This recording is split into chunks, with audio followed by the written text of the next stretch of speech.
depending on the horse, I like to make the braids about 3 fingers wide. So she's got a pretty thin mane, so 3 fingers should be pretty good for her. Some of the horses with thick manes, I'll do them a little bit smaller, but this should be pretty good for her.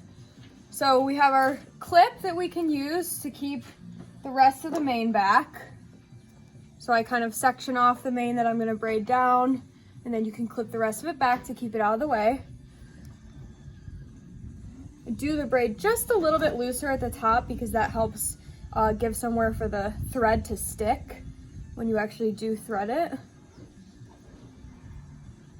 And so these you just braid down normally, and then, oh no, we're gonna think that I have treats apparently. You don't, no. Goodness gracious.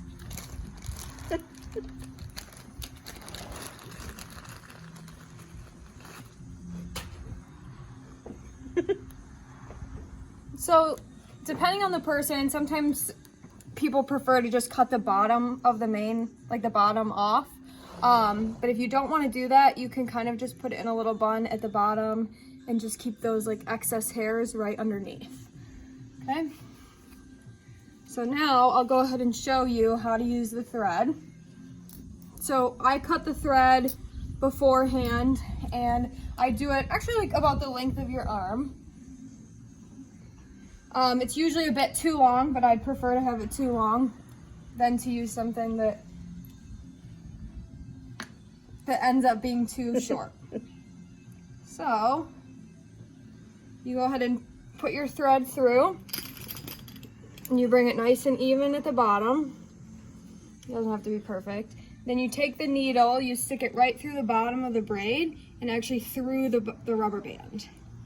Pull it down so it's almost all the way through, just leave a little bit at the top. And you're gonna stand it straight up and put the needle through right at the base of your braid. Okay, so you've folded it once now. Now you can fold it a second time and kind of get it however you want it situated.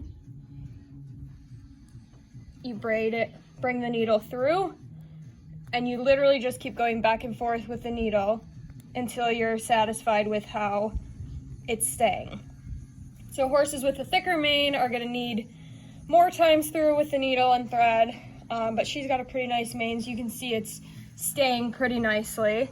And then once you get to the end, and you've done as many times through as you want to, you cut it really close to the base of the braid so that you can't really see it when it's sticking up.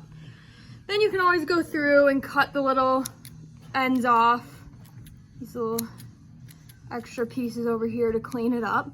And then I actually like to gel the mane down too, as well as hairspray it, just to keep everything in place. So there we go, we've got a nice clean look.